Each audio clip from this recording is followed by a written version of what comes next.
America, America, my name is Osei-Frimpong. I come to you live every Thursday about this time. On Monday, I do a relationship show. On Thursday, I do a more politics show. Today, I'm going to talk about polite Zionism. Now, polite Zionism, or in America, we can just call it normie Judaism.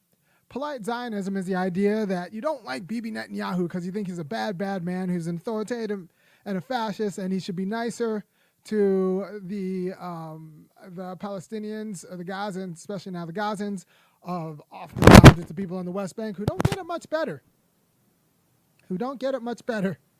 But you just think that Bibi Netanyahu is the worst thing on earth, but you support the state of Israel being a Jewish ethno-state that's also a kind of democracy. By the way, you can't be both an ethno-state and a democracy, because what happens when you lose a religion? That means you lose, if you're outside of the religion, that means you're outside of any sort of civil authority against that religion, right? So you can't have it both an ethno-state and a democracy, and people who try end up with purges every now and then, because you end up empowering a demos that every now and then takes their ethnicity into their own hands and purges. Happens in Indonesia. By the way, for the people who recognize the batik behind me, yeah, I spent some time in Indonesia, but in 1998 you had, a purge. So you can't both have an ethno-state and a democracy, because there are people then who are of the right ethnicity who are both part of the democracy, and then their job is to rule over the outsiders and decide the policy for the outsiders.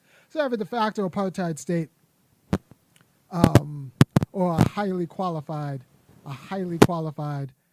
democracy. So you can't have both an ethno-state and a democracy, because everyone's not going to be equal under law. You can't prosecute civil rights violations, especially market-based ones, when as an ethno-state you're allowed to play favorites, and you're allowed to have the government support you playing favorites, and even play favorites for or against your team or the other team. That's part of what it is to be an ethno-state. So you can't be both a Jewish state and a democracy.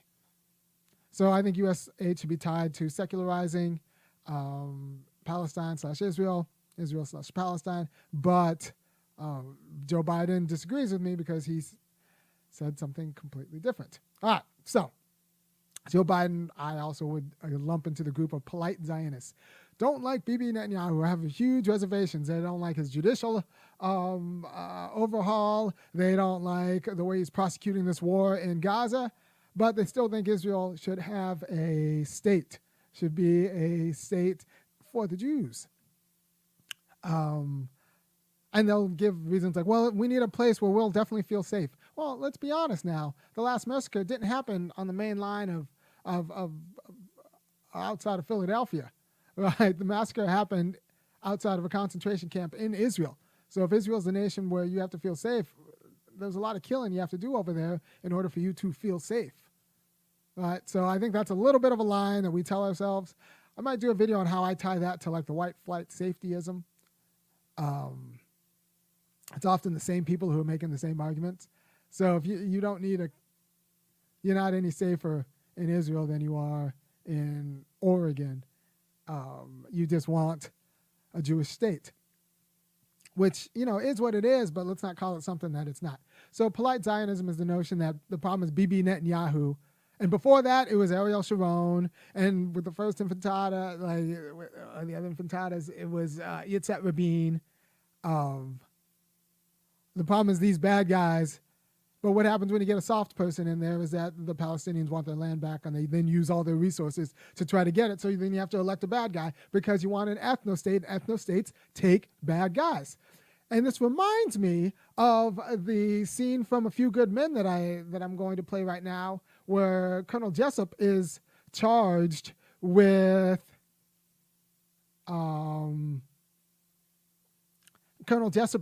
ordering the code red. He orders the hazing that ends up with I believe, a death of one of the service members. But then he has to kind of distance himself from the hazing. But finally, he gets questioned about whether he ordered the code red.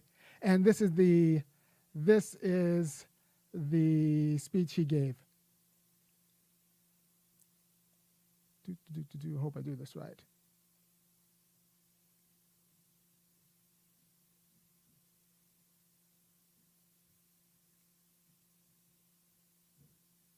So yes, this is.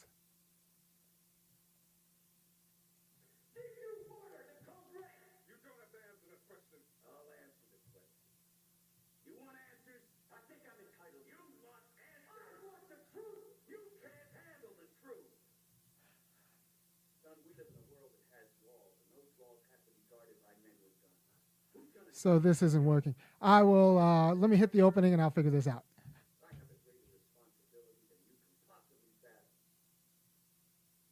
So let me hit the opening, which I know will work. To the beat, y'all. Yeah.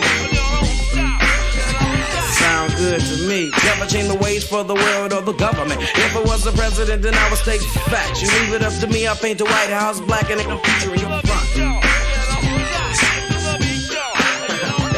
To the beat, y'all. Yeah. Sound good to me. Never change the ways for the world or the government. If I was the president, then I would state facts. You leave it up to me, I'll paint the White House black and I'm featuring your front. To the beat, y'all. Yeah. So in this clip, Colonel Jessup says, look, I stand on a wall. I stand on a wall. You need me on that wall. You want me on that wall. You just don't want to admit it. And I just would like you to just say thank you. That's Bibi Netanyahu. He stands on the wall. He's the bad guy you need to clear your little ethno state. And you just don't want to admit it because it's déclassé to admit that you need Bibi Netanyahu to stand on that wall. That you need him to clear your ethno state. You need him to get rid of the people who want to take you out. Because make no mistakes, a lot of good Palestinians want to take you out. They want their grandparents' land back. They want revenge for being consigned to a concentration camp. Like they want justice. They want to be made whole. And you don't want to give anything because you're a polite Zionist who really believes that like either the religion or your power entitles you to the state. You just don't want to admit that it takes a Bibi Netanyahu in America, it's an Andrew Jackson or whatever, to secure it from sea to shining sea. We don't want to admit that that's what it took, right? So they want the genocide to be in the past, or they want the two-state solution. And here's the deal with the two-state solution. It's just either soft apartheid, where one state has the unconditional both military and economic backing of the United States, and the other state's forsaken, and the people who have the military and economic backing of the United States also have the moral impunity to do whatever they want to feel a certain way. So they'll impose blockades, like the other state will get the Cuba treatment. It will be an awful situation. It'll be an awful situation because it's not like it's two states with benevolent trading arrangements. No, one has the lifeline blood of the United States and the other one's screwed. So the two-state solution's a myth. It's one state. You need a secular state, and that's the way to get justice. But that means a lot of soft Zionists have to admit that Israel's not theirs. They don't get what they want. They have to share immigration policy and concerns with the Palestinians. And, the right of return might have to go away. And there are a lot of other issues that have to be negotiated. But soft Zionists don't want to negotiate anything. What soft Zionists want is to not have to be confused with the bad manners and ghost tactics and murderous sensibilities of hard Zionists. Right? You don't want to admit that you need Colonel Jessup. You need me on that wall. You need him on that wall if you want your ethno-state, if you want your ethno-state democracy. You just don't want to admit that. I actually respect the right flank that just admits that, like, yeah, we need Sharon if we want to keep some semblance of peace. Not Sharon, Netanyahu. Could have been Rabin. You need that guy. And if you don't want to admit that you need that guy, and honestly, I'll tell you the truth, and I'll say this is the kind of stuff where I'm going to lose my Jewish followers and my lady followers by saying it's a feminization of politics that wants nice things that wants nice things but doesn't want to take the responsibility for dealing with and policing other people with regard to their nice things. So, the polite Zionism is very popular among Jewish women. The polite Zionism is very popular among people who don't expect to get their hands dirty in order to sustain the nice things that they have, right? So I have more respect for the people who both want an ethno-state and admit that this is what you have to do to secure it than I have for the people who want an ethno-state but don't want to admit that this is what it's going to take in order to secure it. I have the most respect for the people who say we shouldn't really have ethno-states. We really shouldn't have ethnic democracies because that's an internal contradiction. By the way, if you support what I'm doing, go ahead and go to www.funkyacademic.com and kick in $5, $15, and $50 a month, because I think that I'm screwing up access to a lot of progressive wealth, and I have an aspiration to send my kids to a winter soccer camp, 3-day camp, $275 each, and so I want to dedicate these last shows to making sure I can do that without screwing up some other bills. So if you want the Osei-Frimpong's kids, and I got 3 of them, and 6, 8, and 11 to go to winter soccer camp, go to www.funkyacademic.com, because I'm giving you a quality of clarity that you're not getting from your mainstream or even your internet outlets who don't want to tick off polite Zionist money, because, American Judaism is polite Zionism. It's polite Zionism. When you could say that, that's like being Islamophobe and saying that like all the Muslims are bad. Well, listen, every mosque wasn't saying you get, a zillion virgins if you bomb the World Trade Center. That wasn't even normie Islam.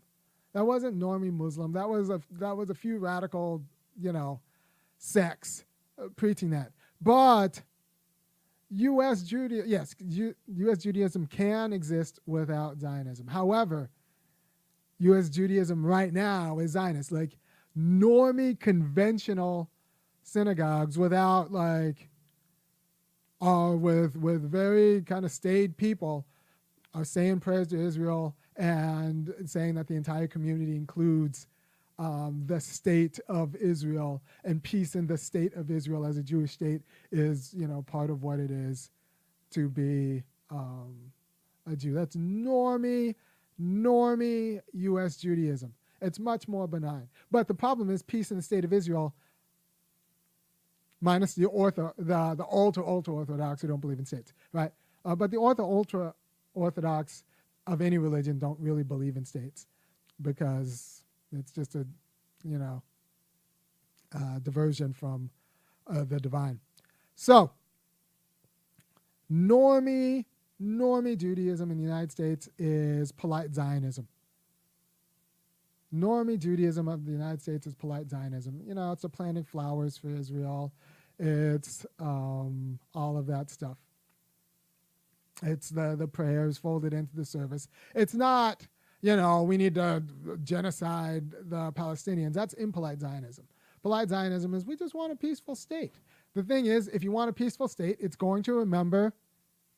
It's going to take a Bibi, and we can't be surprised when it takes a Bibi, right? So polite Zionism is still a problem. Actually, I think polite Zionism is more of a problem and more insidious than the hard Zionism of the regular Orthodox and kind of the more conservatives, right? Because the hard Zionism actually knows what it takes to do the job. The polite Zionism are the wives of the people who know what it takes to do the jobs. And I think that's a problem. By the way, if you